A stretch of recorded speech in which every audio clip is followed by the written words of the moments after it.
Sejam muito bem-vindas ao La Business, o seu podcast sobre negócios liderados por mulheres. Eu sou a Maria Vitória Horta, fundadora da La Brand, um negócio de moda e lifestyle voltado para o empreendedorismo feminino.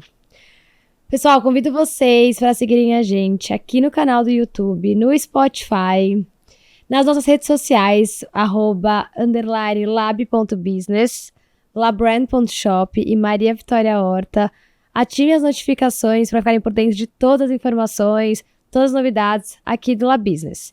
E o nosso podcast sobre negócios liderados por mulheres. Vamos contar aqui perrengues, desafios, vitórias, enfim, todo o backstage por trás de uma empresa. Não só de empresárias, mas também de executivas. A nossa convidada de hoje é muito especial, a Ana Moisés, diretora de vendas e soluções da área de marketing do LinkedIn da América Latina. Bom, antes de começar esse bate-papo, eu quero agradecer à equipe do G4 Educação por todo o suporte, todo o apoio pelo La Business, em disponibilizar o estúdio, a equipe maravilhosa e por acreditar no projeto.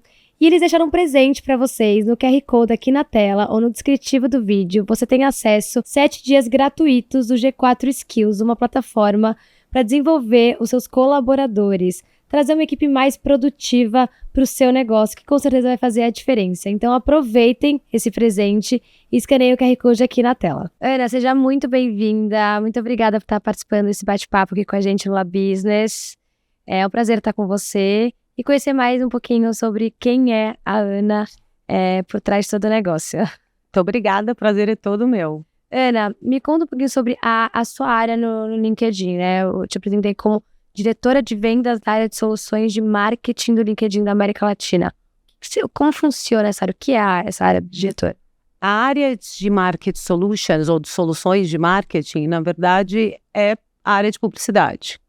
Então, basicamente, o que a gente faz é vender publicidade dentro da plataforma e com os mais diversos objetivos, seja construção de marca, seja construção de reputação, seja geração de lead, performance.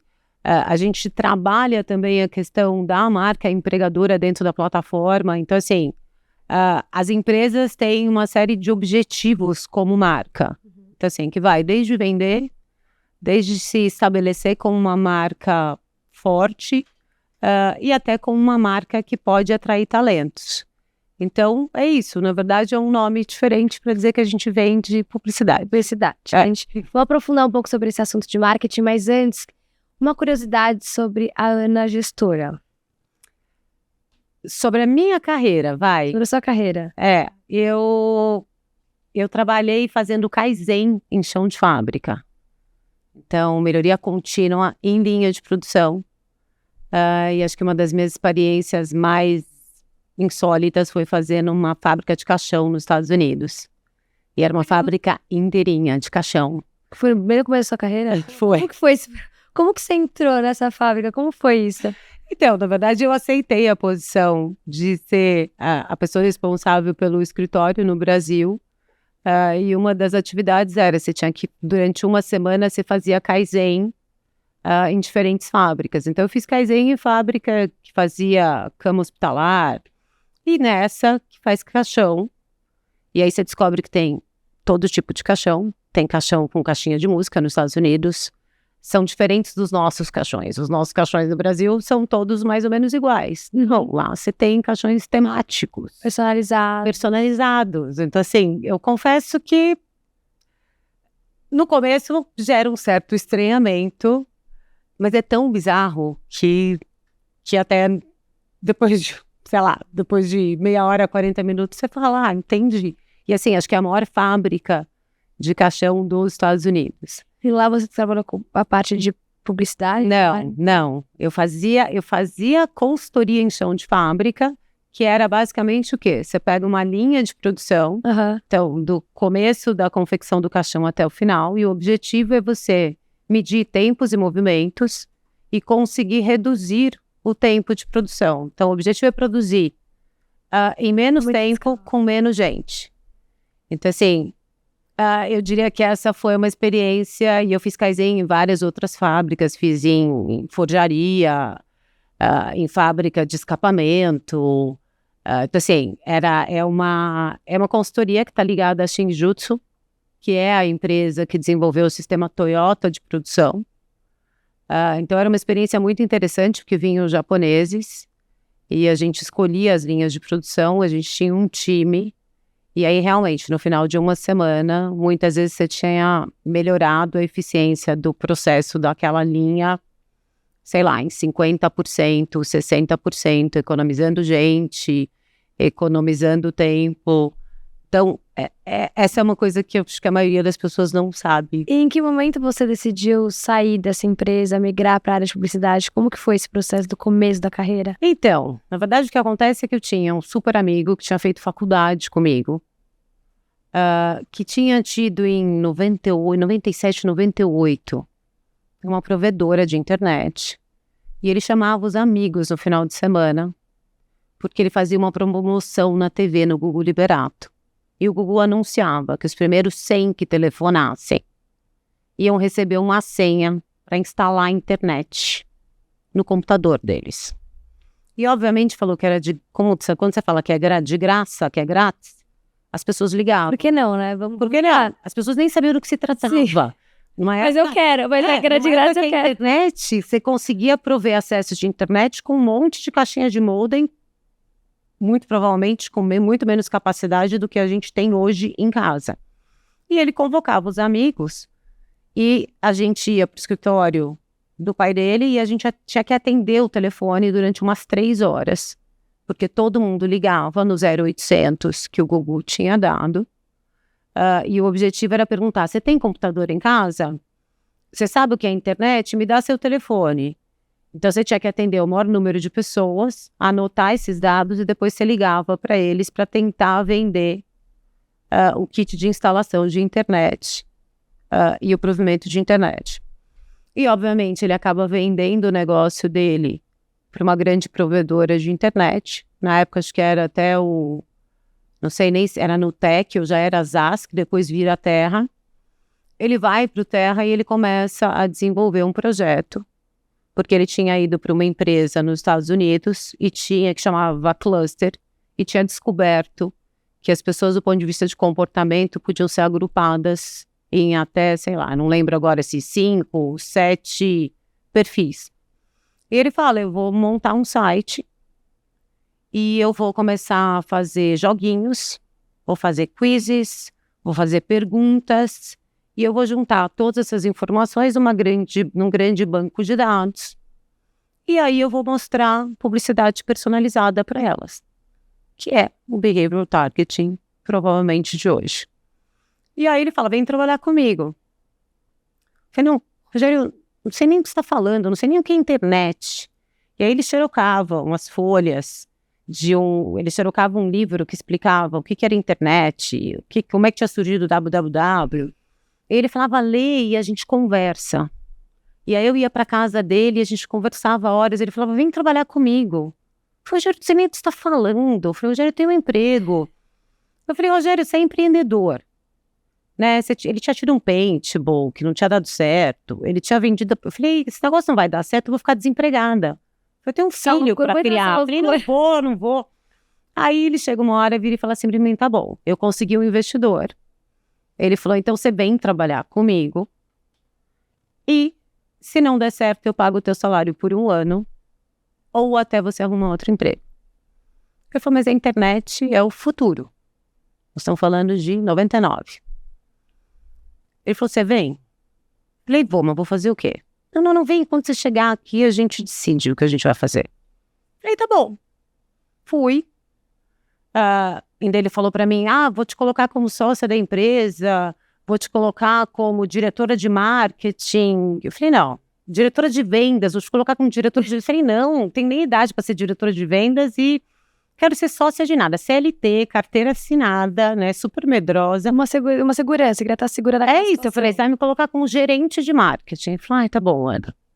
Aí ele falou: mas eu acho que você dava para vendas. Eu falei: não, Rogério, não dou para vendas, nunca vendi nada. Para não mentir, vendi sapato quando eu tinha 17 anos numa loja no shopping. Eu falei: não. Aí ele marca uma reunião com um super, na verdade, com o presidente do Web Motors na época. E ele faz a gentileza de atrasar, sei lá, 1h10. Depois de 15 minutos de atraso, eu falei, acho melhor eu começar a reunião. E comecei a reunião, fiz a reunião. Quando o Rogério chega, o presidente da Motos fala, Rogério, pode ir embora porque ela já vendeu. Falei, yes! Falei, acho que eu gostei desse negócio. E é assim que eu entro para a área de vendas de publicidade.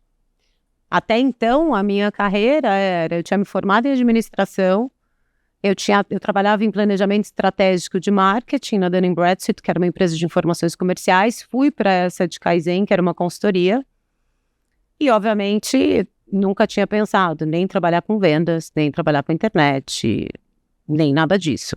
E como foi a sua estratégia para explicar para as pessoas o que era a internet, educar elas a entrarem e manter, né, a constância delas usarem a plataforma? Como que foi isso, né? Então, na verdade, eu peguei o auge da internet, né? Tinha uma curiosidade absurda. Tanto que, assim, o site que eu trabalhava chamava Fulano. E eu falava, é a Ana do Fulano. Uhum. E era muito engraçado. E eu podia ligar para quem fosse, né? Para o presidente de qualquer empresa. Tinha uma curiosidade enorme de tentar entender o que era a tal da internet. Então, era muito tranquilo. Porque, basicamente, eu explicava isso que eu estou te explicando. O site tinha uma audiência enorme, a gente acompanhava o crescimento, você tinha uma série de empresas de pesquisa que estavam acompanhando o crescimento da audiência na internet. Então, assim, era um negócio absurdo. Existia um investimento alto que ajudava vocês na... Então, na verdade, a gente nem fazia trabalho de divulgação. Não tinha muito marketing para a gente atrair usuários, só que tinha uma curiosidade enorme, um levava ao outro, né? Obviamente a gente fazia algumas ativações, mas nem era isso que atraía as pessoas, acho que o que atraía era a própria curiosidade, e ele tinha uma coisa de gamificação, né? Porque como você ganhava pontos e concorria a prêmios, de acordo com as atividades que você ia fazendo, você ia estimulando as pessoas. E aí criou aquele conceito de comunidade. O site era muito bem feito, super fã, né? Então, assim, é um bonequinho com o cabelo espetadinho, chamava Fulano. Então, assim, não era uma coisa difícil. É o auge da internet, né? Nós estamos falando aí de 99, 2000. Então, assim, Sim. que tá todo mundo bombando. Curioso para saber. Tudo, as venture capitals tinham vindo para o Brasil procurar onde investir. Então, assim, é a época que você tem lançamento do Viaggio, Obsidiana, Submarino, surge tudo ao mesmo tempo. Eu nem sei se existe alguma coisa que seja paralela ao que foi aquela época. Porque, assim, foi um mercado inteiro se movimentando nessa descoberta. Então, assim, você não precisava fazer muita coisa para manter as pessoas ali.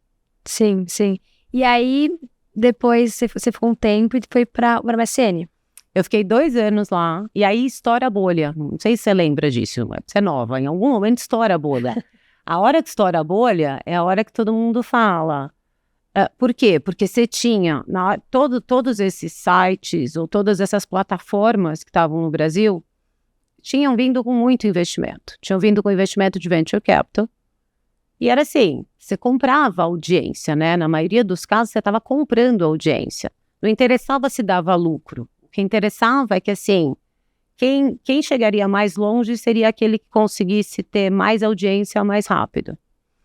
Por quê? Porque, no final das contas, você vai disputar audiência com os outros meios. Você disputava com TV, com rádio, com mídia impressa, enfim.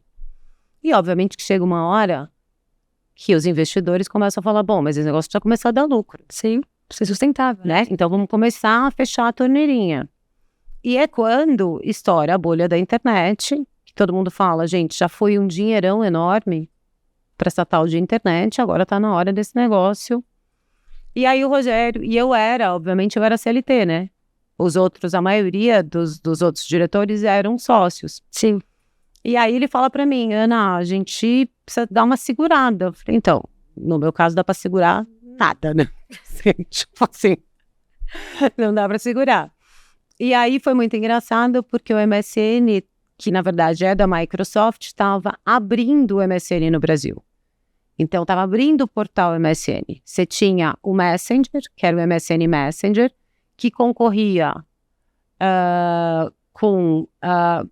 na verdade, tinha concorrente.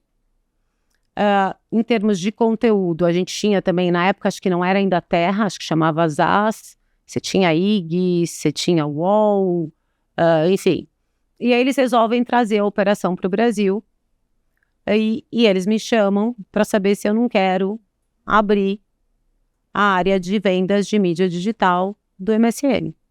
E eu vou, fico lá 10 anos, né? Então a gente passa, sei lá, de 10º player para número 1. Eu era super usuária do MSN, eu amava. O MSN era uma coisa, era um fenômeno. Era. Eu lembro que eu saí de lá... Sublink, eles iam colocar...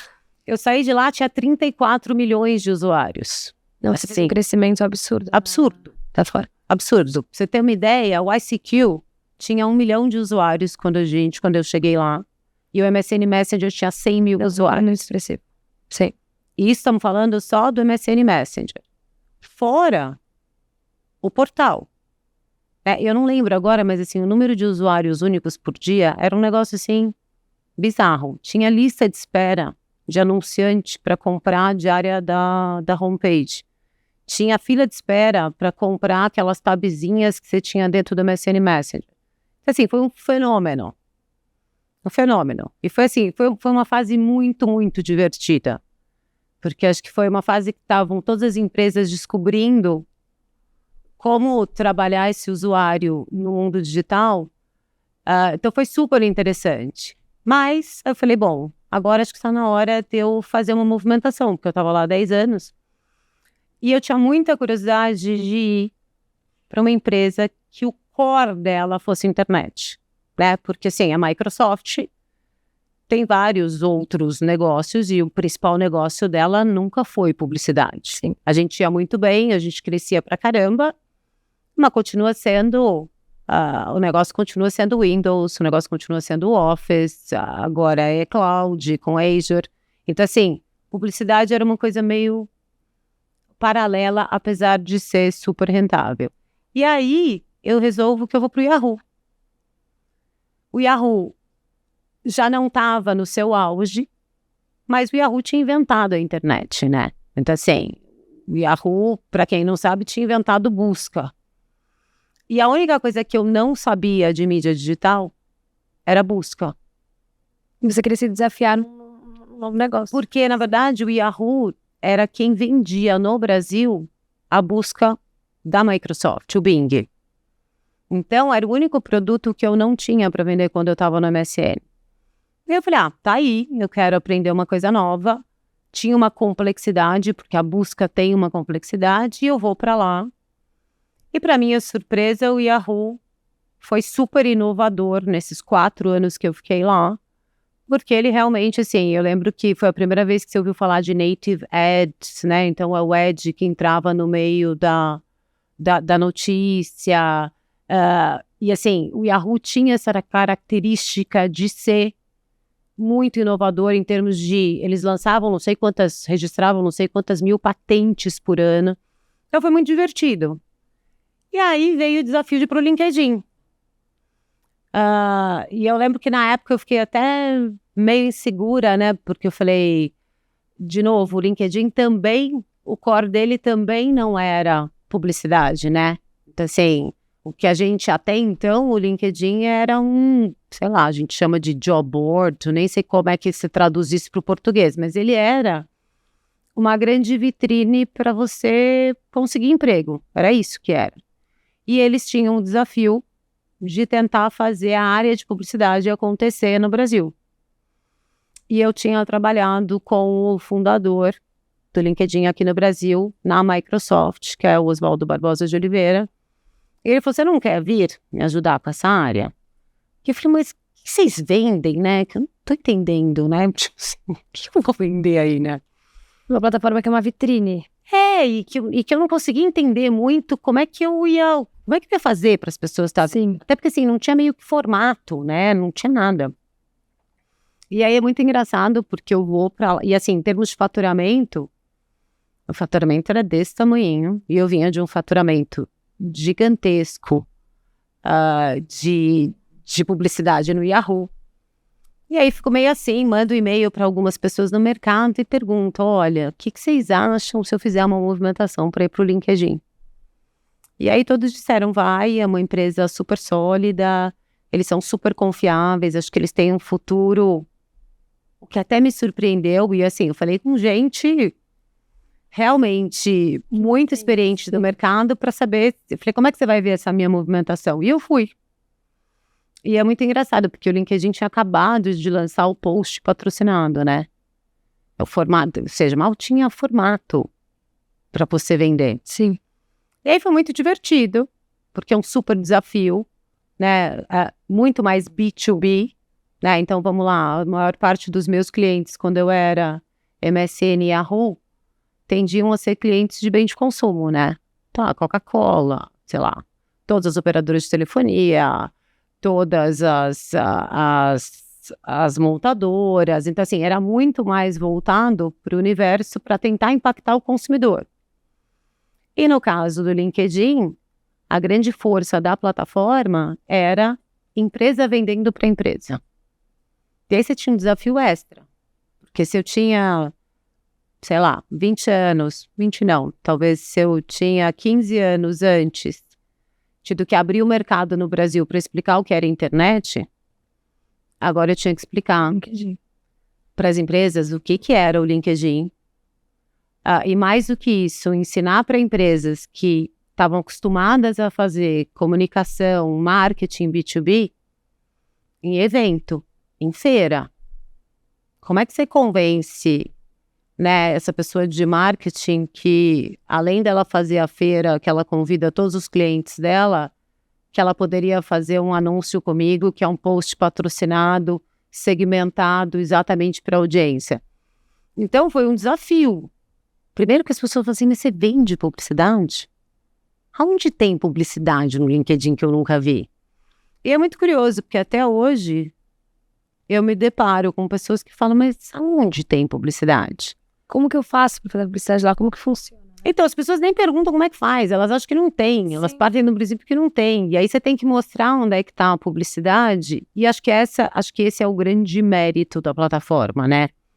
A publicidade está muito embedada no conteúdo. Ela adiciona valor. Então, assim, você dificilmente vai ver uma campanha ou vai ver um post que é puramente transacional, de preço.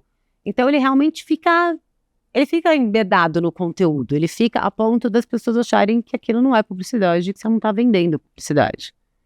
Então, assim, é muito interessante ver essa evolução. Eu sou uma pessoa que defende muito essa parte de publicidade, né? Porque o que adianta você ter um produto bom se você não está divulgando ou expondo ele ali para o consumidor de fato conhecer? Então, você investir, estimular as pessoas a trabalharem a publicidade, a comunicação do negócio, faz toda a diferença. Sem Para dúvida. crescer a empresa em si. E aí, como que você vê esse movimento, esse crescimento do LinkedIn quando você entrou 9 anos atrás? Uhum. E hoje? É uma evolução, assim, brutal, para ser sincera, né? A gente está falando hoje de uma plataforma que tem 70 milhões de usuários no Brasil. A gente bateu 1 bilhão de usuários no mundo. E assim, quando eu entrei, a gente já tinha começado um movimento, né? Então, assim, o LinkedIn era, como eu falei, acho que a grande inovação do LinkedIn, que ao contrário da minha época, em que a gente procurava os anúncios de vaga, né? E muitas vezes mandava teu currículo pelo correio. O que acontece é que, assim, o LinkedIn criou uma plataforma, que é uma vitrine para empresas, para pessoas, e você está lá, as oportunidades estão lá. Então, por isso que eu falo, ele era um job board. Em algum momento, o LinkedIn fala, eu preciso acrescentar conteúdo para manter as pessoas nessa rede. Então, a gente compra um agregador de notícias, que na época chamava Pulse. Aí a gente lança um programa, que é o programa de influencers, e que você tem, assim, você tinha as maiores sumidades do mundo, de todos os diversos assuntos, escrevendo dentro do LinkedIn. Então, você tinha Obama, Bill Gates, primeiro-ministro da Índia. Então, você começa a rechear com conteúdo dessas grandes figuras. Um tempo depois, a gente abre a opção das pessoas fazerem o que a gente chama de long form posts, que na verdade era os artigos. Então, você abre a possibilidade das pessoas escreverem artigos, coisas mais longas. E aí é um fenômeno, porque explode também. Tipo assim, você tinha, sei lá, 10 mil, 13 mil artigos sendo produzidos diariamente. E aí, essa coisa do conteúdo dentro do LinkedIn começa a crescer. Então, a gente começa a trazer gente de editorial para nos ajudar.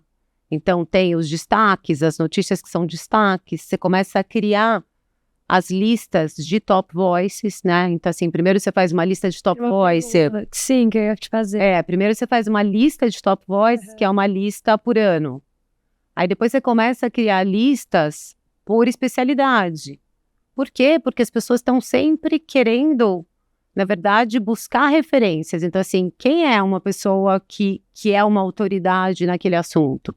Então, aí você solta listas de top voices, que são listas mais específicas, né?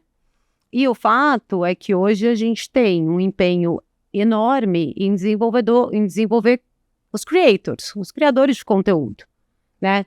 E assim, vai desde alguém que é um artista até alguém que está no começo de carreira.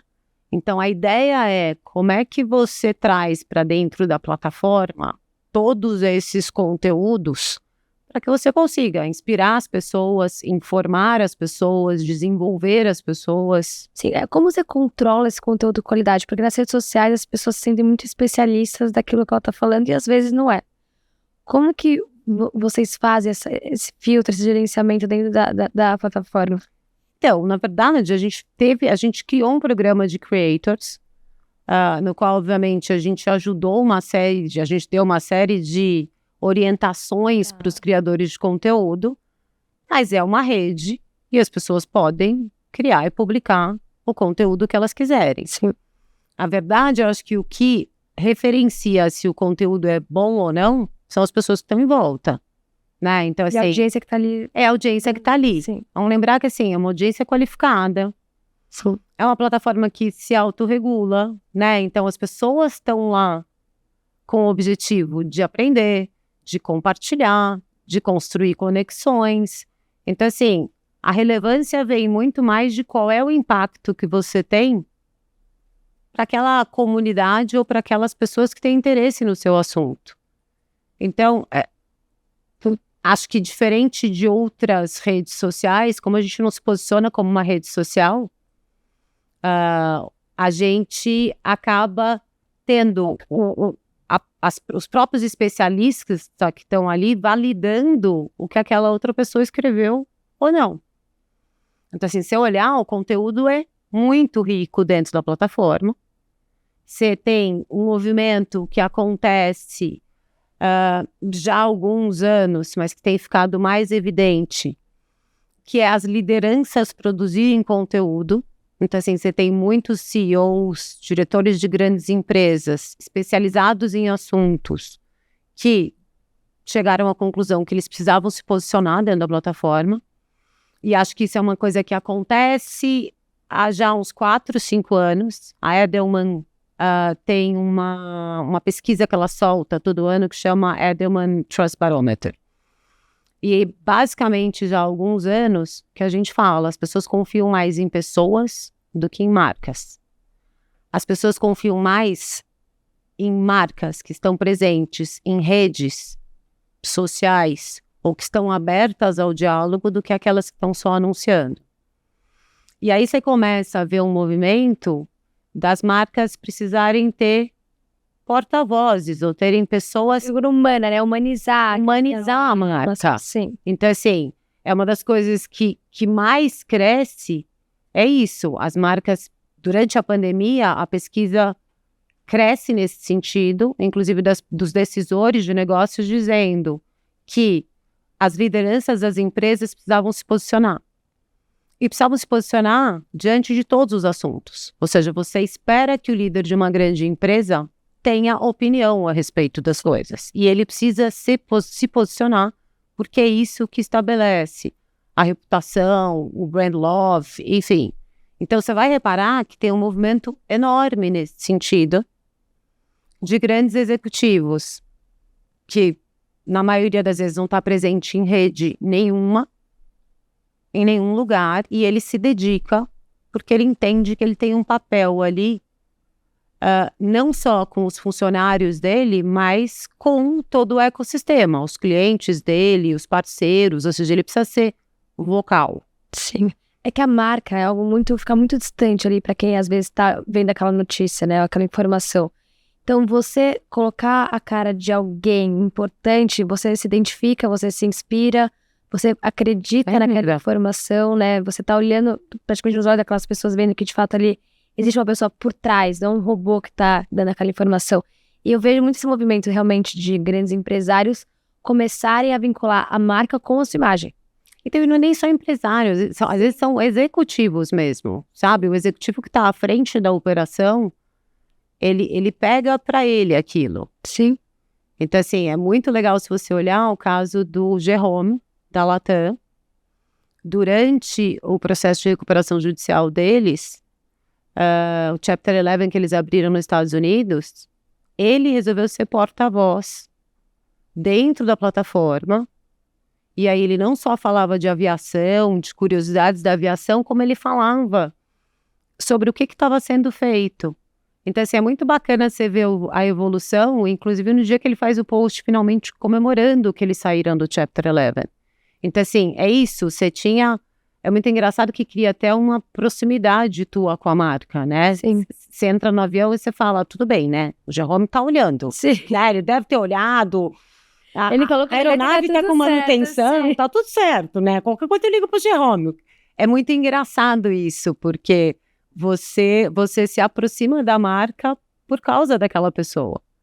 E como isso, você tem vários movimentos, né? Você tem o próprio Satya da Microsoft, que é uma figura muito forte. É difícil hoje você pensar na Microsoft e não pensar nele. Olhar para ele e não pensar na Microsoft. Sim. E são executivos, eles não são empresários no sentido de que são donos do negócio, né? Então, assim, é muito poderosa essa conexão que você faz entre o executivo e a marca. Sim, mas até uma curiosidade, assim, uma dúvida, né? Uma empresa que vinculou a sua imagem, humanizou a marca com um executivo, e esse executivo, ele foi para outra empresa, ele seguiu um caminho solo. Como que você desvincula a imagem dele e traz uma outra figura para a marca? Então, acho que o desafio é você trazer outra figura tão forte, né? Então, assim, a própria Microsoft teve o Bill Gates em algum momento, hoje tem o Satya, ou seja, eu acho que você tem uma coisa de que o executivo empresta a marca pessoal dele para a marca da empresa e a empresa para ele e vice-versa. Então, assim, obviamente, você vai fazer essa construção com executivos com quem você tem um plano de longevidade. Mas não é um problema, né? Ou seja, eu não acho que aquela marca fica presa exclusivamente àquele executivo. Muito provavelmente, durante anos, você ainda vai citar aquele executivo. Mas se você tiver um outro tão forte, tão carismático, assumindo o papel de porta-voz da marca, não tem problema, assim... Não dá para a gente achar que uma pessoa pode ser maior do que uma grande marca, porque se ela for, você tem um problema, né? Sim. Tá presa ali Você tá preso àquela pessoa. Então, assim, é um conjunto, né? Não é a marca jogar toda a responsabilidade de construção naquele executivo e não é ela também achar que ela sozinha, sem estar representada por pessoas, que ela consegue ter a mesma relevância. Então, assim, eu não vejo isso como um problema, de verdade. E a empresa não tem que se apegar muito? Eu acho que não. Obviamente, aquele executivo precisa representar os seus valores, tem que ser um executivo com quem existe um plano, né, de mais longo de permanência dentro da empresa, ou seja, obviamente a empresa tem que saber quem é essa pessoa que ela está colocando ali à frente, e ter uma confiança, mas não, eu vejo só como benefício. E qual estratégia o LinkedIn tem para estimular a marca ou a pessoa a estar sempre gerando conteúdo, alimentando a plataforma? Eu não acho que a gente precisa ter uma estratégia, né? Porque assim... A empresa tem que querer isso, né? Porque ela está crescendo uma das partes do crescimento dela E na verdade, assim, eu posso te falar, outro dia eu fiz um post, deu quase 100 mil visualizações. Gente, dá um calorzinho no coração, que você fala, meu Deus, né? Então, assim, é um pouco a respeito disso. Então, assim, à medida que você posta o conteúdo, que aquilo reverbera, que aquilo gera conversas, que aquilo gera negócios, que a plataforma gera negócios, né? Se você parar para pensar, tem uma história que eu sempre gosto de contar. Como é que o LinkedIn veio parar para o Brasil? Como é que a gente abriu a operação do LinkedIn no Brasil? Eu não sei o quanto eu não sei o quanto eu vou ser 100% fiel à história, porque obviamente a história vem sendo contada. Mas o Oswaldo Barbosa de Oliveira, que era meu chefe na Microsoft, sai da Microsoft, fica sabendo que querem abrir um LinkedIn no Brasil. Ele entra no LinkedIn, ele descobre que um grande amigo dele está conectado com o CEO global do LinkedIn. E ele liga para esse amigo e fala, mas ele é tua conexão mesmo? Você consegue fazer uma apresentação? Você consegue me apresentar para ele? Ele fala, claro, eu consigo. Ele apresenta dentro da plataforma o Oswaldo para o Jeff Weiner na época. E eles trocam algumas mensagens, o Oswaldo conta da história dele profissional e fala para o Jeff Weiner, estou sabendo que você quer abrir a operação, gostaria de conversar com você. E aí o Jeff Weiner teria dito para ele, ok, sei lá, dia tal, você consegue estar aqui em São Francisco para a gente conversar. Não sei quantas conversas tiveram que acontecer, não sei nem se ele foi para São Francisco. Esse processo todo, né? Mas enfim, mas eu sei que um tempo depois o Oswaldo abre a operação do LinkedIn no Brasil. Então, no final das contas, é a respeito disso. É uma rede que te permite fazer conexões, né? Então, te permite fazer negócios. Então, assim, não é só uma plataforma para você arrumar emprego. Ela é uma plataforma que permite que você cresça o seu negócio, que divulga sua marca, que um banco ou um venture capital invista no teu negócio, que alguém queira comprar a sua empresa, para você atrair, sim, os talentos. Ela é muito mais complexa. Inclusive, assim, eu sempre falo que o que me apaixonou quando eu fui para o LinkedIn era a visão do LinkedIn. O LinkedIn tem uma visão que chama Economic Graph, que basicamente é como se você tivesse um gráfico econômico, que seria o quê? Seria um mapeamento de todos os elementos do ecossistema do mundo profissional. O que são isso? Se você tiver mapeado todos os profissionais, todas as empresas que existem, todas as vagas e posições que existem, ou seja, todos os cargos, enfim, todas as habilidades, ou seja, skills, conhecimentos técnicos que você precisa ter para ocupar aquelas vagas, e tudo que existe do ponto de vista formal ou informal de ensino. Qual que é o objetivo? O objetivo é que a gente consiga criar uma sustentabilidade aqui em que eu consigo desenvolver as pessoas para que elas possam mudar de emprego amanhã. Então, se o mundo virar realmente Generative AI e todo mundo tiver que aprender isso, qual que é o skill? O que você precisa aprender para garantir que a Má vai ter emprego e que a Ana vai ter emprego daqui 5, 10 anos? Então, o objetivo da plataforma é como é que você cria condições para que as empresas tenham os melhores talentos, para que as pessoas tenham os melhores empregos, para que elas continuem se desenvolvendo. Tanto que, um tempo depois, a gente compra uma plataforma de ensino que chama Linda, que hoje virou o Learning dentro da plataforma, e que ele tem como objetivo oferecer para esses profissionais que estão na plataforma cursos para que elas continuem se desenvolvendo. Sim, criar uma profissionalização ainda maior desses funcionários. De tudo, né? Então você fala assim, preciso aprender mais sobre isso. Então, sei lá, agora a onda é Generative AI. Então, assim, deve ter já um curso, um vídeo lá, não entrei para ver, mas com certeza tem, para te ensinar e te explicar um pouquinho do que a gente está falando. Então, o objetivo da plataforma é muito maior. Até porque isso vai resultar também no melhor perfil ali daquele... da telespectador, daquele cliente de vocês, né? Acho que uma coisa está vinculada à outra. Na verdade, o objetivo ali é que você consiga fazer com que aquele profissional se desenvolva para que ele sempre tenha uma oportunidade profissional e para que a empresa ou as empresas consigam sempre ter acesso aos melhores profissionais. Sim.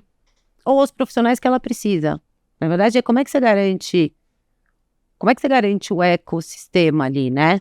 Porque se você não continua desenvolvendo as pessoas, daqui a pouco a empresa fala, mas eu não consigo achar o talento que eu preciso. Como é que faz? Eu vou fechar a fábrica porque eu não consegui achar ninguém que sabe trabalhar com essa linguagem? Ou eu não consigo contratar desenvolvedor porque não tem desenvolvedor suficiente em São Paulo ou no Brasil? Então, assim, ele vai muito além, né? Muito legal. E qual foi o seu maior desafio até hoje no LinkedIn?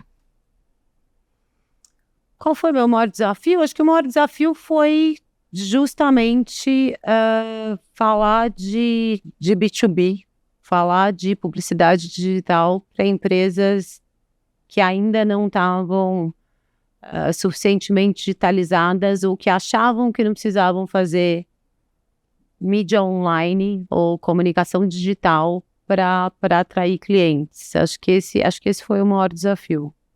E o que é ser uma líder para você? Eu acho que ser uma líder é ser uma pessoa que consegue, primeiro, tirar o melhor de cada um, né? Eu acho que é um talento você saber qual que é o talento de cada um, né? Então, assim, as pessoas são diferentes. Eu acho que fazer essa combinação num time é super importante. Então, a gente precisa saber rapidamente identificar o que eu posso esperar de cada um e qual que é o papel dele naquela engrenagem. E acho que o líder precisa ser capaz de manter as pessoas motivadas, mesmo diante de cenários difíceis. Então, assim, quando é para celebrar, quando não tá tão bom, vamos junto. Então, assim, o líder no final das contas, é o porto seguro, né? Eu sempre brinco, falo, quem tem chefe bom tem tudo. Sim. A gente só descobre quando a gente não tem, né? Então, assim, eu nem sei se todo mundo tem a capacidade de ser líder, mas as pessoas deveriam ser, no mínimo, bons chefes no sentido de te respaldar quando você precisa dele, né? De te apoiar. Mesmo que ele não seja a pessoa mais inspiradora do mundo, que pelo menos ele seja alguém que te ampara quando você precisa, te ajuda a tomar as decisões, te ajuda a se mover. Eu acho que é isso. Você sempre teve esse espírito líder ou ele foi se desenvolvendo? Eu acho que eu sempre tive. Eu sou muito agregadora, eu gosto de gente, eu acho que o que move o mundo é gente. Acho que a gente não chega a lugar nenhum sem as outras pessoas. Sempre falo que se engana a pessoa que acha que quem te promove é o chefe. Quem te promove são os pares, quem te promove é quem reporta para você, quem te promove são os seus clientes. Então, assim, na hora que o teu chefe olha, ele fala, nossa, né, entendi o papel que essa pessoa tem. Então, assim, eu sempre fui muito voltada para o outro. Então, automaticamente, eu acho que eu assumia um pouquinho esse papel de liderar, mesmo que sendo informalmente, né? Então, assim, eu era sempre a porta-voz, eu era sempre muito vocal. Então, acho que para mim foi uma coisa natural de fazer esse caminho. E quando você está construindo um time, o que você busca numa pessoa que vai trabalhar diretamente na sua equipe? Do ponto de vista técnico ou do ponto de vista pessoal? Eu acredito que ambos. O técnico é muito importante porque cada área tem a sua especialização, então você busca algo mais específico da pessoa, mas também pessoal. Eu acho que o técnico você desenvolve, né? O técnico você ensina. Eu acho que a característica mais importante quando você contrata alguém é tentar entender quais são os valores dessa pessoa, né? Então, assim, ela não precisa necessariamente ter a mesma relação apaixonada que eu tenho com o trabalho, mas ela precisa ter o senso de responsabilidade daquilo, né? Então, assim, aquilo não pode ser só checkzinho, né? Eu procuro gente apaixonada, né? Gente comprometida. Então, assim, eu preciso de gente que saiba trabalhar com os outros. Sim. Então, assim, eu não acredito em nenhum Se relacionar. talento individual que vai sozinho. Não acredito nisso. Eu realmente, assim, as pessoas precisam querer trabalhar com você. Então, assim, você perguntar, uma das características que eu mais valorizo é essa pessoa que realmente tem essa capacidade agregadora de fazer com que todo mundo trabalhe junto, todo mundo esteja junto, as pessoas precisam querer trabalhar com aquela pessoa. Sim. Eu acho que esse é um talento que a gente precisa realmente saber valorizar. Você fala, mas Ana, então você não gosta das pessoas tímidas? Não. O tímido não necessariamente é uma pessoa que não é agregadora. Pode se desenvolver também. Né? Assim, obviamente respeitando todas as diferenças. Tem gente que é mais fechada, tem gente que é mais expansiva. E é engraçado, né? Ao contrário do que muita gente pensa, eu não procuro pessoas parecidas comigo. Eu procuro justamente pessoas complementares a mim. Tem coisas que eu nitidamente não sou a melhor pessoa do mundo. Então aí eu vou buscar gente que me completa. Essa é inclusive uma coisa que para mim foi um grande aprendizado, né? A gente cresce achando que a gente tem que se desenvolver e que a gente tem que desenvolver aquilo no que a gente não é bom. E eu descobri que a gente às vezes gasta energia demais tentando desenvolver aquilo no que a gente não é bom. E a gente talvez pudesse... Contratar alguém pra... Não, a gente talvez pudesse gastar energia em justamente desenvolvendo aquilo em que você é bom para você ser ainda melhor. Então, assim, você não vai ficar com uma super lacuna? Você não vai. Mas talvez eu nunca seja a melhor planilheira do mundo, né? Eu sou uma pessoa criativa, eu sou uma pessoa de relacionamento, né? Então, assim, eu preciso saber qual é o meu ponto forte, né? Então, tem coisas que eu posso desenvolver, mas eu nunca vou ser a melhor naquilo. Mas se eu tenho um talento e o meu talento é aquele... Vou investir naquilo, né? Vou investir naquilo, vou investir em ser a melhor naquilo. Então, eu acho que é isso, essa é uma coisa que eu procuro muito. Eu acho que se você tiver um time multidisciplinar, pessoas diferentes, elas se complementam, o time vai ser vencedor. E aí você não precisa ter tudo, você não precisa ser tudo. Então, assim, eu acho que basicamente é isso. Acho que a gente escolhe as nossas batalhas, a gente escolhe o que a gente faz com prazer, o que a gente gosta. Sempre tem um pedacinho do seu trabalho que você não gosta tanto, mas foca no que você gosta. Sim.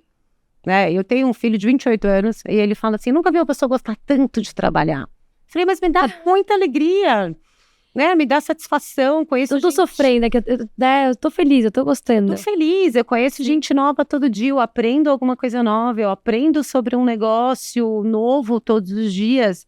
Então, assim, não é, ai, que louca, ela prefere ir pra praia. Então, gente, é o que eu falo, se eu fosse pra praia todo dia, eu ia achar a praia boring, eu ia achar ela chata. Então, assim, eu gosto dessa troca, eu acho que te alimenta, né? Eu acho que essa é a grande graça de trabalhar em vendas. Né? Um trabalho nunca é igual ao outro, um dia nunca é igual ao outro. Você aprende todo dia com pessoas de diferentes gerações. Então, assim, é muito, muito estimulante, eu acho. Como que é essa rotina? A minha rotina eu tenho... Você falou, carrega de um dia, né? Como que é? Então, uma boa parte das minhas manhãs é fazendo reuniões com o pessoal da Europa, porque eu reporto para a Europa. Tá. Então, assim, obviamente, você tem as reuniões de liderança da Europa. Uma boa parte do meu tempo é dedicado à reunião com o cliente. Então, eu faço bastante reunião com o cliente. O meu time pode me acionar a qualquer momento. Tipo, Ana, preciso de um contato em tal empresa. Você conhece? Você consegue? Sim. Você marca a reunião? Marco. E aí eu tenho, toda quinta-feira, eu tenho uma reunião de vendas com o time, em que basicamente a gente faz uma reunião para entender o que está acontecendo, como é que está indo, como é que cada um deles acha que vai terminar o trimestre, onde é que eles precisam de ajuda, né? Eles compartilham entre eles, e eu faço uma reunião que é uma reunião com todo mundo, ou seja, é o executivo, é o CSM, que é a pessoa que faz toda a parte de otimização, de campanha, que é par desse account executive. Tá o pessoal do marketing, tá o pessoal de pesquisa e insights, tá todo mundo. Eu acho que poucas pessoas fazem isso, mas eu coloco até o FP&A, ou seja, até o financeiro vai para essa reunião. Por quê? Porque a ideia é que todo mundo esteja na mesma página. Tipo, estamos longe de fazer um número, estamos perto. Se a gente acha que a gente vai fazer a mais, quanto a mais? Qual que é a expectativa? O quanto de dinheiro escorrega para o próximo trimestre? Então, assim, e é uma reunião divertida, né? Porque você conta um pouco o que você passou. As reuniões que foram difíceis, as reuniões que foram boas, aquelas situações nem... né? Então, assim, tem uma coisa divertida ali de troca entre eles. E aí eu tenho que preencher um documento, que é justamente um documento semanal, dizendo como é que tá, dando um retrato para apresentar lá fora para os meus chefes. E é isso. Então, assim, tenho meus one-on-ones, né? Então, eu tenho meus one-on-ones com os meus managers, com meus gerentes, para saber como é que tá indo. Eu tenho uma dupla que reporta direto para mim, que é uma dupla que tá em Miami, que atende o território de Miami. Então, assim, o meu trabalho é o tempo inteiro falando com gente. Fora isso, eu tenho um papel no CONAR. Então, eu sou conselheira do CONAR. Para quem não sabe, o CONAR cuida para que as campanhas publicitárias, em geral, cumpram uma série de regras. Então, o CONAR que zela para que a publicidade não seja endereçada a crianças, ela que zela pela boa publicidade. Tem alguma coisa a ver também com a publicidade, a questão da fake news? Não tem nada a ver com fake news. Tem a ver com publicidade. Existe uma série de regras para publicidade no Brasil, né? Então, assim, você não pode fazer anúncio de bebida com as pessoas bebendo, porque você não pode estimular o consumo de bebida. Você não pode ter, mesmo que seja numa foto estática, você não pode ter a garrafa, você não pode ter criança, você não pode ter nada que remeta a criança. Então, assim, o CONAR zela para que a publicidade seja honesta, para que a competição seja justa. Então, assim, por exemplo, se você tem 2 anunciantes que, por um acaso, estão usando as mesmas cores e estão confundindo o consumidor. Então, o CONAR é responsável por isso. Aí eu sou presidente do IAB. O IAB é o Interact Advertising Bureau, que nada mais é do que a associação de todo mundo que está ligado à mídia online e digital no Brasil. Então, a gente tem todas as plataformas, a gente tem as agências, a gente tem os clientes. Ela é uma associação que visa fomentar o desenvolvimento da mídia digital no país. Então, eu também tenho esse papel. O SEMP, eu tenho uma posição... Deus, como você acha tempo para tudo? Eu tenho uma posição no SEMP de conselheira. O SEMP é o órgão autorregulador da publicidade no Brasil. Então, ele também ele é responsável pelas regras da publicidade no Brasil, porque a publicidade no Brasil é autorregulada, ou seja, todos os interlocutores da publicidade fazem, de certa forma, entre aspas, não sei se é bem as leis, mas é a regulação da publicidade. Então, assim, são vários papéis. Eu tenho realmente vários chapeuzinhos aí. Faço mentoria pra caramba. Então, assim, acho tempo para mentorar minhas mulheres no Brasil, fora do Brasil. Tiro sempre 1 hora por semana para falar com qualquer pessoa aleatória que precise de mim, mesmo que eu nunca tenha visto na vida. Então, se ela pede 1 hora para conversar comigo, eu converso com ela. Então, assim, eu tenho... E fora isso, tenho 2 cachorros, tenho um filho de 28 anos, tenho várias outras coisas. Tenho meus 354 amigos, entendeu? É difícil dar conta de tudo, né? É difícil, mas vai indo. Mas você sentiu alguma... Falando de publicidade, você sentiu um movimento, uma aceleração da publicidade digital pós-pandemia? Na verdade, eu senti durante a pandemia. Sim, né? Porque fechou tudo. Eu acho que o maior crescimento, inclusive... Digital. do digital foi durante a pandemia. E por quê? Você imagine que muitas empresas que não estavam digitalizadas, que não tinham uma solução de e-commerce, que não tinham uma solução para venda direto para o cliente, da noite para o dia, precisa dar um jeito de fazer isso. Então, assim, você tem um boom, realmente, né, de todo mundo indo para a internet, porque você tinha que estar dentro de casa e consumir as coisas. Então, assim, você teve uma digitalização forçada da noite Era só a única dia. opção. Era só a única opção. E é muito curioso, né? Porque ele impacta toda a cadeia, né? Do pequeno, do cara que é dono do negocinho dele, que faz bolo, até o grande empresário que podia contar com a visita do vendedor para tentar vender. Ou que podia contar com o evento, ou que não tem mais o evento, não tem mais a visita do vendedor. Então, sim, tem um crescimento, acho que significativo. A gente cresceu absurdamente. Absurdamente. Imagina. Assim, então... Como foi para dar conta desses crescimentos?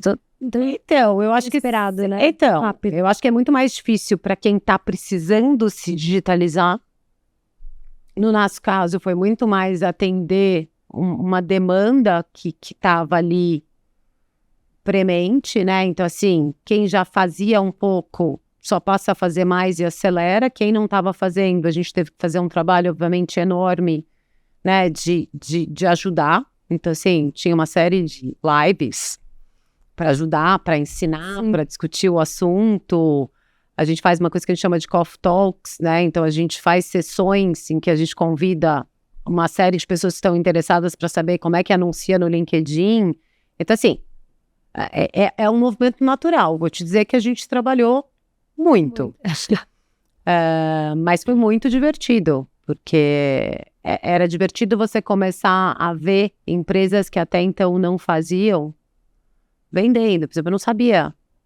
Assim, a Gerdau vende aço numa plataforma de e-commerce. Você pode comprar aço. Eu nunca achei. Para mim era uma coisa, aço, você não vai lá e entra na internet, faz um pedido e recebe em casa. Sim.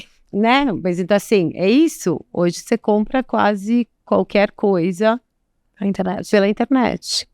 Então, assim, é uma evolução, é o que eu falo. A pandemia foi terrível em vários sentidos, mas em alguns sentidos ela acelerou uma série de processos e forçou um certo amadurecimento ou desenvolvimento de uma série de empresas. Sim. E entrando no tema corporativo relacionado a mulheres, você já passou por algum desafio sendo mulher no mundo corporativo? Olha, eu acho que o único desafio é conciliar ser mãe com ser executiva. Eu não posso dizer que eu tive nenhuma situação em que eu tivesse me sentido diminuída ou tivesse sido desrespeitada. E talvez um pouco por ingenuidade minha, que talvez eu nunca tivesse prestado atenção. Uhum. Acho até engraçado, porque curiosamente a primeira vez que eu tive esse sentimento deve fazer 3 semanas, numa reunião, em que o presidente da empresa não olhava para mim, ele olhava para o meu gerente que estava do meu lado, e quem estava conduzindo a conversa era eu.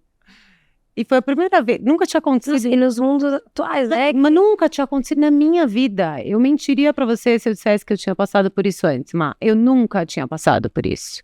E como você se portou? O que você fez? Eu fiz de conta que não era comigo, né? Uhum. Sim, mas assim, quando você fala, eu saí de lá, né? O Heraldo que trabalha comigo. Falou, Até ele percebeu. Você viu, Ana? Eu vi. Eu falei, sim. E uma sensação esquisita, porque aí eu entendi como é que muitas mulheres já devem ter sentido. Sim. Eu nunca tinha sentido até então. E olha que assim, eu trabalhei em ambientes super masculinos, né? Porque eu fazia Kaizen em chão de fábrica, forjaria, indústria automotiva. Eu nunca tinha sentido isso. Né? Eu sempre brinco, falo que Deus deu uma facilitada para mim, né? Eu sou grande, eu falo com os braços, eu sou eloquente. É mais fácil a pessoa ficar com medo de vir constrangida comigo do que eu ficar com ela. E eu normalmente não... Eu chego e eu sei que eu tô lá, tô lá de direito, né? Então, assim, eu ganhei o direito de estar ali, de ser vocal. Então, assim, eu nunca tinha percebido, mas dessa vez foi tão escancarado, que você fala assim, eu juro que eu tive que me segurar, me deu vontade de falar pra ele assim, querido, Tô aqui, tá? né? Pode falar comigo. Eu respirei fundo, né? E acho que assim, e continuei falando, olhando pra ele, acho que até a hora que ele meio que se rendeu. E ele entendeu, acho que eu preciso prestar atenção no que ela tá falando, eu preciso falar com... E era muito louco, porque ele fazia a pergunta e quem tava respondendo era eu e ele olhava pro... Mas enfim, mas fora isso, eu acho que assim, acho que o desafio é você conciliar tudo que a gente quer ser, né? Então assim, a mulher quer tá magra, quer tá bonita, quer se cuidar, precisa pintar o cabelo, precisa cuidar do filho, precisa cuidar do marido, precisa, né? E assim, tem dia que você fala, ai, né? Será que o filho podia resolver as questões dele sozinho? Será que o supermercado podia acontecer sozinho? Será que eu tinha que estar lá? Será que... Sim. Então, assim, acho que esse continua... Assim, a gente pode dizer o que a gente quiser. As empresas podem criar as melhores condições do mundo para as mulheres. Acho que o mundo está evoluindo muito.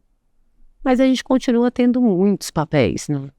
Então, assim, essa nossa multifaceta é...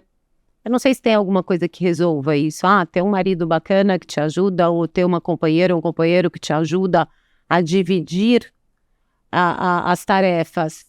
Ajuda, mas sei lá, na hora que o filho pede colo, ou na hora que a mãe. o filho tá... assim, às vezes pode até ser que acabe indo, sei lá, pra avó, pro avô, pra qualquer... Mas assim, a mãe tem essa... Então assim, eu não acho que a gente nunca vai ficar livre de pensar, não tô nessa festinha de aniversário, né, vou faltar nisso, ou fui viajar e deixei meu filho com febre. Então, assim, a gente tem uma autocobrança, e eu acho que isso, sem dúvida nenhuma, deve ter sido o maior desafio. É que eu gostava tanto do que eu fazia. Que eu acho que pesava tanto. Não, e eu fazia com muita alegria. Eu sempre falei para o meu filho, o meu trabalho, porque assim, é muito engraçado que muitas pessoas falam, eu trabalho, a mamãe trabalha para ganhar dinheiro para comprar as coisas para você. Até o dia que o filho virou e falou assim, mamãe, vamos combinar uma coisa, você não precisa me dar nunca mais nada, mas você podia parar de trabalhar. Eu falei, então, tá errado, porque a gente não trabalha só para ganhar dinheiro. A gente trabalha para ganhar dinheiro, porque a gente precisa, mas a gente trabalha para se realizar, né? Satisfação pessoal. Para ter uma satisfação pessoal. Então, para mim, era muito mais a respeito disso. Eu falava, o meu trabalho me traz felicidade, me traz alegria, eu gosto do que eu faço, meu trabalho é importantíssimo, e eu não seria a mãe que eu sou se eu não fosse tão realizada no meu trabalho. Então, de certa forma, isso te aliviava. Eu nunca tive muito complexo de culpa com relação a isso. Mas eu entendo que é um desafio essa cobrança. E falando para as mulheres, assim, no mercado corporativo, desde quando você entrou para o mercado, houve um movimento das mulheres se vestirem diferente, se portar diferente, estar em cargos diferentes. Que dica você daria para uma mulher hoje no corporativo? Você acha que tem uma regra de como se vestir, de como se portar, de como falar? Como que você vê assim, a mulher no mercado? Então, eu acho que assim, eu acho que primeiro que a gente deveria entender o fato de ser mulher como uma vantagem, não como uma desvantagem, né? Eu acho que a gente tem uma série de qualidades por ser mulher, né? Eu brinco que eu falo, a gente pode ser mais invasiva, a gente faz umas perguntas mais indiscretas, né? A gente tem uma habilidade de comunicação muitas vezes que é facilitada pelo fato de você ser mulher, né? Eu acho que tem uma habilidade natural das complexidades. A primeira coisa, eu acho que, assim, nunca achar que isso é uma desvantagem. Eu acho que isso é sempre uma vantagem. Sim. Até porque a gente tem a habilidade de fazer várias coisas ao mesmo tempo. Várias. A gente tem isso. A gente é multifacetada. Sim. Os homens que me perdoem, viu? Moços aqui presentes, assim... Né? Mas a gente tem essa habilidade, né? A gente tem, porque é isso, né? A gente cozinha enquanto fala no telefone, enquanto dá bronca no cachorro, enquanto... Sim, tá cuidando da criança. A gente tem essa... E a gente tem uma habilidade, acho que interpessoal, que talvez seja uma coisa realmente da mulher, né? Então, assim, eu nunca vi isso como uma desvantagem. Acho que a mulher precisa não esperar ter oportunidade para falar necessariamente. Então, eu sempre brinco, eu falo, te chamaram para uma reunião? Vai preparada e tenha certeza de que você precisa falar alguma coisa. Se você foi chamada para aquela mesa, é porque eles acreditam que você tem alguma coisa a adicionar. Então, assim, não espera as pessoas dizerem, o que você acha de tal coisa? Esteja presente na reunião. E tem algumas coisas que são básicas, né? Chega um pouquinho antes na sala de reunião. Sim. Não senta lá na ponta, escondidinha, senta no meio da mesa, né? Senta na cadeira. Presente, né? E cresce. Não interessa se você tem 1,5 m, 2 metros. Cresce. Deveria servir para todo mundo isso. Esse deveria ser um conselho para todo mundo. Mas vamos assumir que as mulheres ainda têm a dificuldade para isso. Então, assim, vai lá, se posiciona na mesa, se faça ser ouvida. Eu acho que tem muito do papel de como a gente se posiciona. Não acho que tenha... Acho que como a gente se veste mudou tanto, mas não é nem só das mulheres, mudou Sim. tudo, né? As pessoas trabalhavam de terno e gravata, trabalhavam muito mais formalmente. As mulheres usavam terninho, usavam blazer. Hoje as pessoas trabalham de bermuda, as pessoas trabalham de calça jeans. Então eu acho que é menos a respeito disso. E eu acho que é menos como você se veste e acho que é muito mais como você se posiciona. Eu sou uma pessoa firme? Eu sou. Eu não acho que eu sou agressiva. Eu sou direta. Sou super direta. Eu me acho uma fofa. As pessoas acham que eu sou, às vezes, direta demais. Eu tô achando que eu tô sendo fofa. Eu fui grossa, fui direta. Eu nunca fui, mas eu não sou grossa mesmo. Eu sou direta. Mas não é uma característica masculina. Acho que é uma característica de personalidade, né? Então, assim, acho que o conselho serve tanto para homem como para mulher. Acho que as pessoas precisam saber o que define elas como profissional, né? Qual que é a tua marca registrada, né? A minha é essa, eu sou intensa, eu sou vocal, eu sou apaixonada pelo que eu faço, essa é a minha marca, é o que você espera de mim. Então, ninguém vai achar que eu tô sendo agressiva se eu for mais enfática. E é engraçado, né? Porque eu falo algumas coisas que talvez se a Mar dissesse, se você dissesse, talvez as pessoas acham, tá louca? E como é que ela foi direta, assim? Mas eu faço isso de um jeito porque para mim já é natural. Então as pessoas precisam estar confortáveis na pele delas, né? Qual que é a tua característica? Né? E como é que você quer ser percebida? Você quer ser percebida como uma pessoa que só fala quando você tem certeza? Você quer ser... Frágil. Mas, assim, a pessoa precisa estar confortável com aquilo. Eu acho que não tem mais o estereótipo. Eu sempre fui super feminina. Eu nunca me vesti, a não ser quando eu ia pro chão de fábrica, que eu tinha que botar coturno, calça jeans Mas eu ia pro chão de fábrica de batom, eu ia pro chão de fábrica performada, né? Assim, você não precisa deixar de ser quem você é. E é muito curioso, porque se você olhar as mulheres que eu conheço, que chegaram em altas lideranças, altas posições, nenhuma delas é menos feminina. Eu não sei por que as pessoas têm... Eu acho que é um pouco de mito isso, de que você precisa ser menos feminina, de que... Eu acho que não. Acho que você pode ser feminina, pode ter 3, 4 filhos, pode ter cachorro, pode ser uma pessoa que adora cozinhar, pode ser... Acho que não tem isso. Não tem uma regra, né? Não, acho que tem o que você entrega. Sim. De novo, acho que quem te referenda é quem trabalha com você. Né? Então, assim, se as pessoas quiserem trabalhar com você, se as pessoas acharem que você é uma super de uma liderança, não interessa o que o mundo acha, né? Talvez nem interesse tanto o que o teu chefe acha. E se é o resultado que você está entregando? É isso, porque as pessoas te mantêm lá, né? Então, assim, são aquelas pessoas que, no final das contas, chancelam o seu trabalho e garantem que você vai continuar crescendo e que o que você está fazendo está certo. Então, eu acho que o mundo mudou. Acho que você vê muito mais mulheres em cargos de liderança do que você via quando eu comecei. Eu fiquei grávida muito nova, eu casei muito nova. E, obviamente, eu tinha muito medo de que eu voltasse da minha gravidez e que eu não tivesse emprego. E eu voltei da minha gravidez e eu fui promovida. No exato dia em que eu cheguei. Às vezes você tivesse medo de engravidar, né? Pra Então, perder o emprego. Pois é, essa é uma coisa que eu sempre... E é um fenômeno que eu vi acontecer, que era das mulheres postergarem o sonho de ser mãe com medo de que isso atrapalhasse a carreira. E aí eu vi um número enorme de mulheres tendo que fazer inseminação artificial porque elas tinham perdido o timing. E aí, gente, assim, na boa, a empresa sobrevive a 1, 2, 3 filhos, 4 filhos, não é a respeito disso. Então, assim, a hora certa de você ter o filho é na hora que você quer ser mãe, é na hora que você acha que você tá pronta. Então, assim, não dá para você basear uma decisão pessoal tão importante pela empresa que você tá.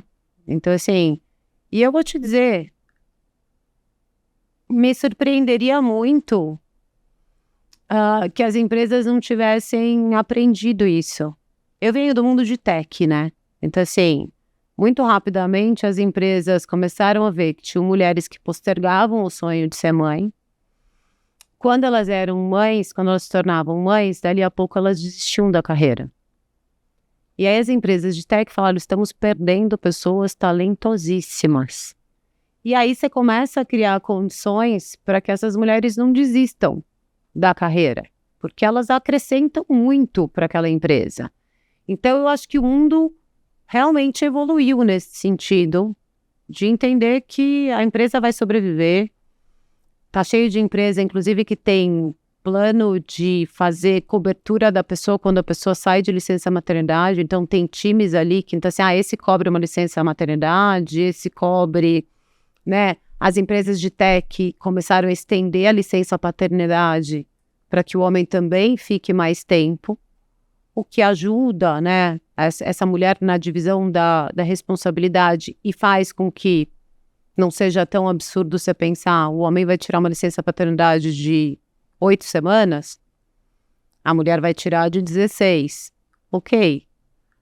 Mas a tendência é que você vá igualando as licenças para que justamente não faça diferença. Se você contratou um homem, se você contratou uma mulher. E eu posso falar? Igual a... Ser mãe é um MBA, gente. É um MBA, juro, uma pós-graduação assim no MIT, é turbinado, assim. Na hora que você vira mãe, eu acho que você se desenvolve como gestora, como líder, como pessoa. Primeiro, tá criando um desafio constante, né? Te desafio o tempo inteiro. Como é que você exerce a tua autoridade? Como é que você não poda o desenvolvimento da criança? Assim, gente, a melhor maneira de se desenvolver é ser mãe. Eu não sou mãe, mas eu acredito também que você, às vezes, quer até crescer mais profissionalmente, para ser mais um orgulho para o seu filho, para dar uma vida melhor para ele. Então, te desenvolve mais, é um impulso, desenvolve mais na carreira, como se você criasse metas para você. Posso te falar, por exemplo, eu, ao longo da minha vida, eu tive que ir observando o processo de consumo, inclusive de mídia do meu filho. O que ele consome? Como é que ele define as escolhas do que ele quer? Porque assim, ok, com 5, 6 anos ele começa a pedir o carrinho tal, ele começa, né, ele começa a pedir o que ele quer comer. Então, assim, é quase como se tivesse um laboratório em casa, né? Hoje é um laboratório observar como é que ele trata a questão de diversidade, como é que ele trata a questão de equilíbrio, vida pessoal, vida profissional. É diferente da minha geração. Então, assim, eu aprendo com ele, com os amigos dele, todos os dias. Então, assim, eu fico imaginando se eu não tivesse isso, né? Então, assim, obviamente, nem todo mundo quer ser mãe, nem todo mundo quer ser pai, tá tudo certo. Mas eu acho que para quem quer, posso reforçar que é muito interessante porque você aprende. E ele te permite você se manter um pouco atualizado, sabe? Porque senão você fica tanto no seu universo que você esquece. Então, assim, a relação que ele tem com a tecnologia, a relação que ele tem com mídia, quais são os valores, o que motiva ele. Então, assim, quando eu tenho funcionários que têm a idade do meu filho, eu tenho funcionários mais novos que o meu filho. Então, toda vez que eu falo, vou ter um one-on-one agora, eu falo, bom, deixa eu pensar, como é que eu falaria com meu filho, deixa eu pensar. Porque assim, você pensa, né? É outra geração. É outra geração, Sim. você fala...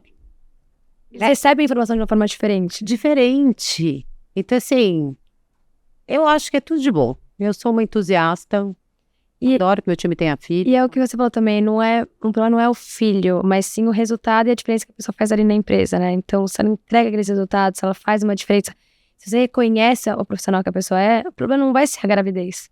E não é isso, né? Assim, a empresa pode ficar sem você 4 meses, Sim. 5 meses, ou seja, né, a maquininha não para de funcionar porque uma pessoa precisou se ausentar, e pode se ausentar por qualquer razão, ou por uma razão de doença, ou porque teve filho, ou porque tirou um sabático e foi estudar, ou seja, a empresa precisa ser capaz de lidar com as ausências,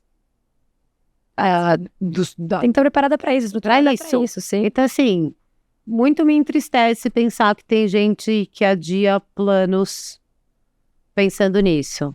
Então, assim, foi até engraçado que tem uma menina que eu amo que trabalhou comigo e ela tá grávida e ela tava num processo de entrevista e ela virou e falou assim, eu vou receber a offer, eu vou pra... Ela, e ninguém sabia que ela tava grávida. Porque ela tinha acabado de descobrir que ela estava grávida. E aí ela virou e falou assim pra mim, ela falou, vou receber a offer. Então eu estava pensando em dizer, olha, eu acabei de descobrir que eu tô grávida, espero que não seja um problema. Eu falei, não, vamos refrasear. Você vai chegar pra ela e vai falar que você tá muito feliz de contar que você tá grávida do seu segundo filho, mas que você tem certeza que em 6 meses dá pra você fazer um monte de coisa e que você tá super feliz. Ela falou, é? Eu falei, é. Porque é essa a mensagem que você vai passar. Sim. Né? Você tá grávida de 3 meses, você tem 6 meses, tem um monte de coisa pra fazer ainda, você tá super empolgado, você tá super feliz.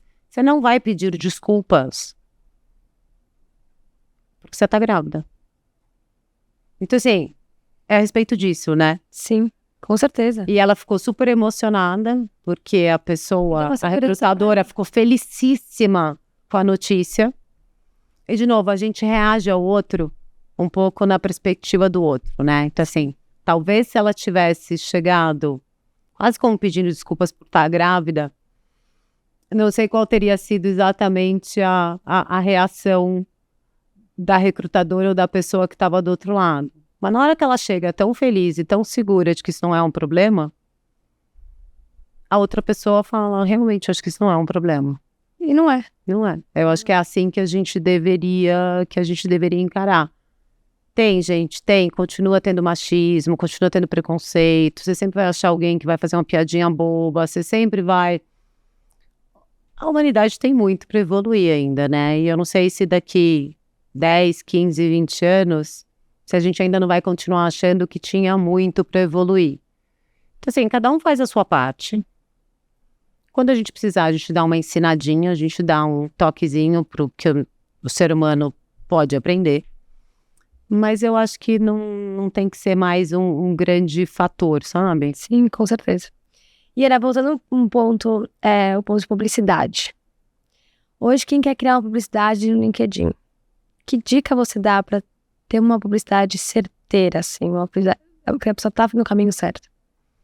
Eu acho que depende muito do que você quer na plataforma, né? Então, assim, depende se você tá querendo construir reputação, depende se você tá querendo fazer construção de marca. Então, assim, você tem uma série de empresas novas surgindo, empresas de benefício. Surgiram não sei quantas empresas de benefícios nos últimos 2 anos. Você tem que fazer marca antes de mais nada, né? Porque as pessoas não sabem quem é você.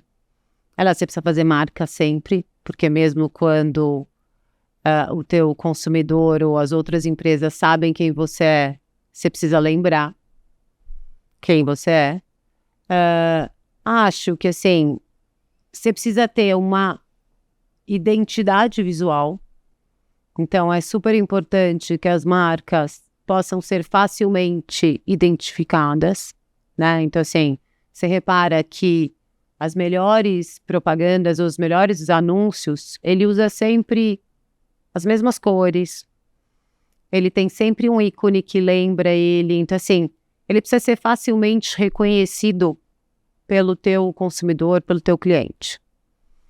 Acho que você precisa saber para quem está comunicando, né? Então, assim, a comunicação vai ser efetiva ou não, dependendo do conteúdo e da segmentação, do target que você está usando. Então, você precisa saber quem é seu cliente. Precisa saber qual é o tom que você precisa falar com ele. E precisa ter frequência, né?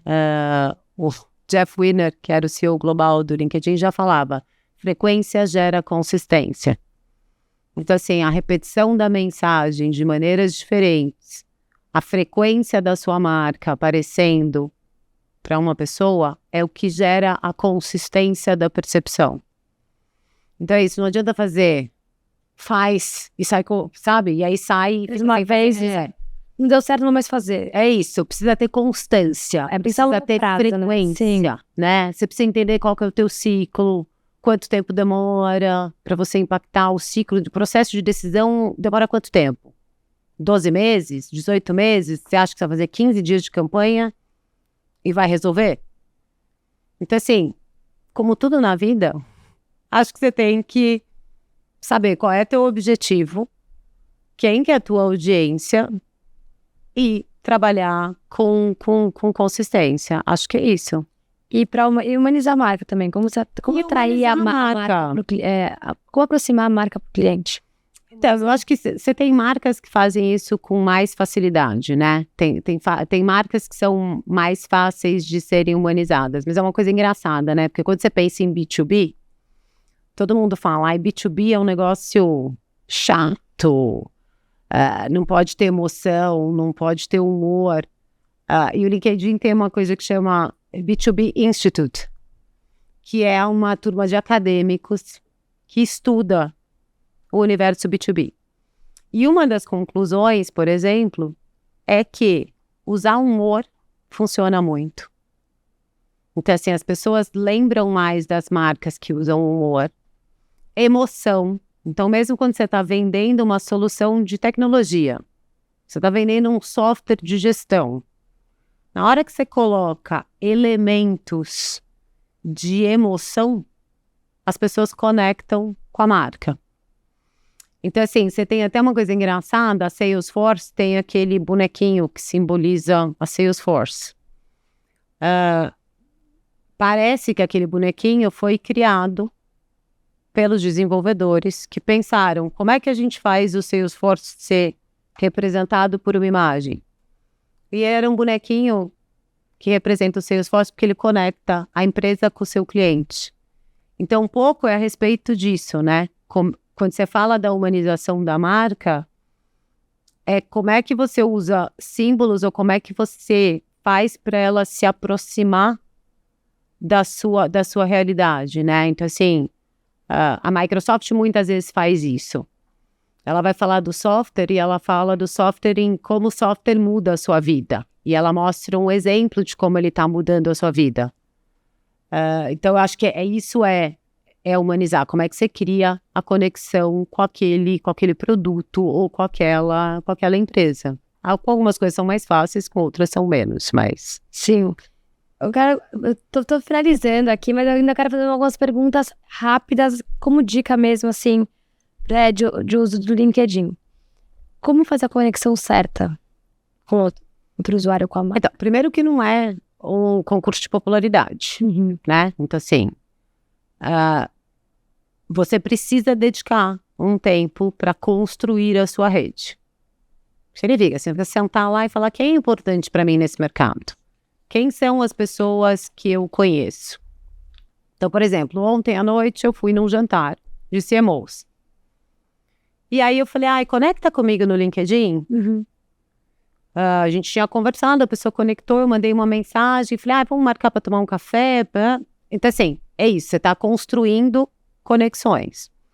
Então, assim, eu nunca aceito, ou quase nunca aceito, conexão de alguém que eu não conheço. Quando é que eu aceito a conexão de alguém que eu não conheço? Quando a pessoa trabalha na minha indústria. Então, por exemplo, se alguém de marketing ou de comunicação pedir para se conectar comigo, eu provavelmente vou aceitar. Se for uma pessoa de um mercado completamente diferente, eu tendo a não aceitar. Então, na hora que você ativa o seu modo Creator dentro do LinkedIn, ele troca o seu botão de conectar por seguir. Então, a prioridade é para as pessoas te seguirem e não para as pessoas se conectarem com você. Você fala, Ana, mas que coisa antipática. Não, não é antipático. O valor da rede está justamente nas conexões que você faz. Por quê? Porque aí a tua experiência de feed dentro do LinkedIn é outra.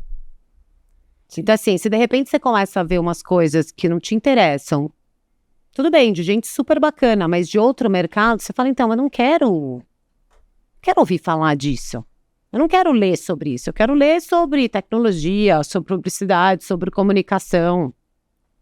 Então, assim, a qualidade da tua experiência dentro da plataforma depende da sua qualidade de conexões. Eu nunca vou esquecer que teve um dia que uma pessoa falou assim, ai, tô achando que tá ficando muito esquisito, tem gente vendendo carro no LinkedIn. Eu falei, quem tá vendendo carro no LinkedIn? Eu falei, abre já seu LinkedIn e me mostra. A pessoa mostrou, eu falei, quem é essa pessoa? Falei, um colega meu de Dubai. Eu falei, então você liga pra ele, você fala pra ele que ele tá na plataforma errada, que pra ele não anunciar o carro. Eu falei, o problema não é a minha plataforma, o problema são as suas amizades, é a sua rede. E você tá conectado com ela. É isso. Então, assim, é muito mais a respeito disso, né? Quando a gente fala de para você ter um cuidado na construção das suas conexões, é porque senão a tua experiência fica ruim e a sua troca fica ruim. Por que é interessante você se conectar com pessoas que você conhece? Então, por exemplo, eu preciso de um contato em tal empresa. Achei o nome da pessoa. Primeira coisa que eu faço é ver quem da minha rede está conectado com ele. E aí eu faço a seguinte pergunta. Você conhece essa pessoa? Você consegue mandar um e-mail me apresentando para essa pessoa? Você vai por um conhecido seu. Não direto. É alguém que é da sua rede. Sim. Então, digamos que eu vi que você manda lá, você não é minha conexão, eu não vou simplesmente te chamar para ser minha conexão, porque você pode recusar. E eu preciso de alguém que faça a apresentação. Eu entro no teu perfil e vejo conexões em comum. Vejo quem da minha rede está conectada com você. E vejo quem é a pessoa mais próxima de mim e falo, você conhece a Amã, da G4 Educação? Você poderia mandar um e-mail para ela, ou você pode até fazer a apresentação dentro do próprio LinkedIn, porque eu queria muito conversar com ela. Então, assim, esse é o poder da rede. Então, se você estiver, de repente, conectado com um monte de gente que você não conhece, você vai ter várias situações em que as pessoas vão perguntar, mas você conhece a pessoa? Você fala, não faço ideia. Não sei quem é. Então, assim, ela no mínimo tem que ser da tua indústria, né? Porque assim, se você precisar pedir referência para alguém, você consegue. Existem conexões ali, né? Então assim, esse acho que é um bom uso da ferramenta. A outra coisa é, se você não é um grande produtor de conteúdo, pelo menos engaje com o conteúdo da tua rede. Então assim, é importante você ter atividade dentro da plataforma no sentido de, eu não quero produzir conteúdo, mas eu vou olhar o que a minha rede produziu e eu vou comentar. Sim. Ou eu vou compartilhar. Esse é o conceito de rede, né? É que assim, a pessoa tá lá e ela tá esperando que você dê um feedback, que você reaja ao que ela postou. Então assim, é interessante você estar presente dentro da rede, mesmo que seja como uma pessoa que só interage e não produz conteúdo. Legal. O que é um perfil atraente e o que não cometer de erro no LinkedIn? O que não cometer, acho que são aquelas coisas mais ou menos óbvias, né? A sua foto tem que ser uma foto que resume quem você é. Então, assim, ela representa o que você é. Então, assim, você colocar uma foto de óculos escuro ou do Scooby-Doo não vai te ajudar. Sim. Uma foto de 20 anos atrás também não vai ajudar as pessoas a te reconhecerem no evento. Então, assim, acho que é melhor você usar uma foto o mais realista, o mais atual. Eu atualizo a minha com frequência. Acho que você precisa ter um cuidado em realmente dizer quem você é ali, naquela parte no sobre. Imagina que você tem um elevador, 15 andares, para contar o que você faz e o que você é. Então, assim, aquilo lá não é para ser um resumo do seu currículo. Aquilo lá é para você passar um pouco de quem você é. Aquela é uma parte fundamental. Quando você começa a escrever o que você faz também, você coloca os teus cargos, é importante você colocar o que você faz, né? Os cargos hoje em dia não são autoexplicativos. Head de inovação numa indústria, numa empresa é uma coisa, head de inovação na outra é outra.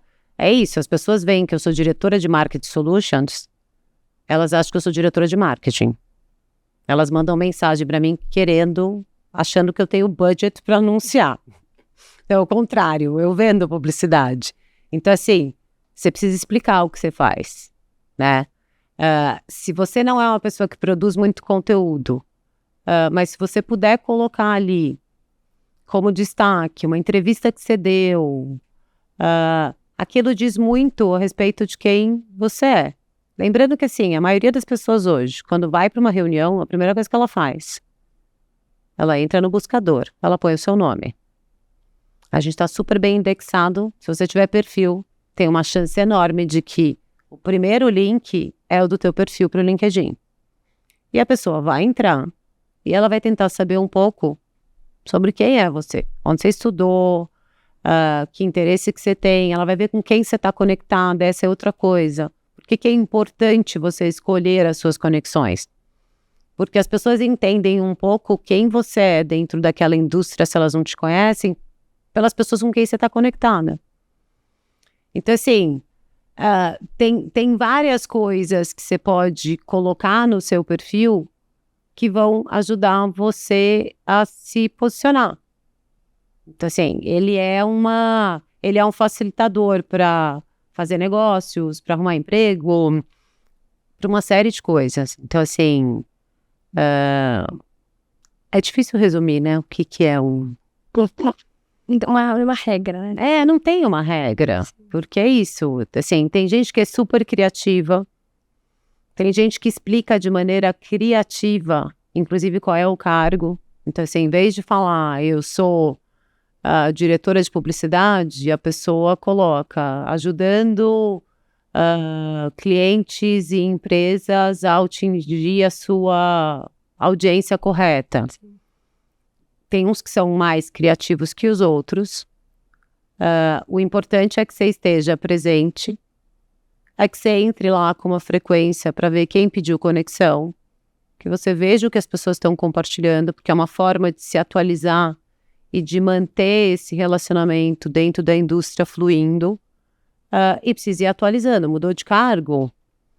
Muda lá, né? Foi promovido, ganhou um prêmio, deu uma entrevista, vai atualizando. Aquilo lá é uma coisa viva. Sim. E aí tem gente que fala assim, mas eu sou dono da minha empresa. Por que eu preciso? Porque pode ser que um dia você queira vender a sua empresa. Sim. Porque pode ser que você queira contratar uma pessoa super bacana e ela vai procurar o teu perfil, e se teu perfil não estiver lá, ela vai falar, mas quem é o dono dessa empresa? Por que eu trabalharia para a empresa dele? Então, assim, tem várias coisas que estão envolvidas aí. Ana, e para finalizarmos, que mensagem você deixa para as executivas que estão no mercado hoje, trabalhando, construindo o seu nome? Eu acho que a primeira coisa é acreditar, né? Então, assim, esqueçam tudo que vocês ouviram e sabem sobre o quão difícil é, e acreditem que é possível. E o segundo e não menos importante é alimentem as relações, né? Construam a sua própria rede. Então, assim, você ajuda uma pessoa hoje, amanhã ela te ajuda. Eu sempre brinco, o estagiário de hoje pode ser teu chefe amanhã. Então, assim, as pessoas precisam ser trabalhadas, as pessoas precisam ser respeitadas, precisam ser desenvolvidas. No dia que você entender que a vida é um círculo e que todo mundo se encontra de alguma forma, eu acho que o sucesso fica mais fácil, sabe? Assim, cultivar as relações, cultivar as pessoas, genuinamente dar o seu tempo para quem precisa, pedir o tempo para quem você acha que é importante que ceda o tempo dele ou dela para você. Eu acho que o mundo é a respeito de conexões, relacionamento. Trocas. Eu acho que assim, serve para mulher e serve para homem. Sim. Mas acho que talvez a gente precise se dedicar mais tempo a fazer o velho e bom networking. Talvez nós mulheres façamos menos do que a gente deveria. Fernanda, muito obrigada pelo bate-papo. Tô te admirando ainda mais, sério. Eu amei esse bate-papo com você. Queria fazer mais um monte de perguntas, mas você tá sem tempo aqui. Muito obrigada por ter topado, de verdade. Nada, foi um prazer. Espero ajudar aí de alguma forma. Com certeza, obrigada. E esse foi mais um bate-papo La Business. Espero que vocês tenham gostado. Deixem seus comentários, curtidas, sugestões do que vocês querem ver por aqui, dúvidas, para estarem mais pertinho de nós e a gente também saber o que vocês estão querendo aí por trás. Espero vocês no próximo episódio. Não deixem de seguir a gente nas redes sociais. E é isso, pessoal. Muito obrigada.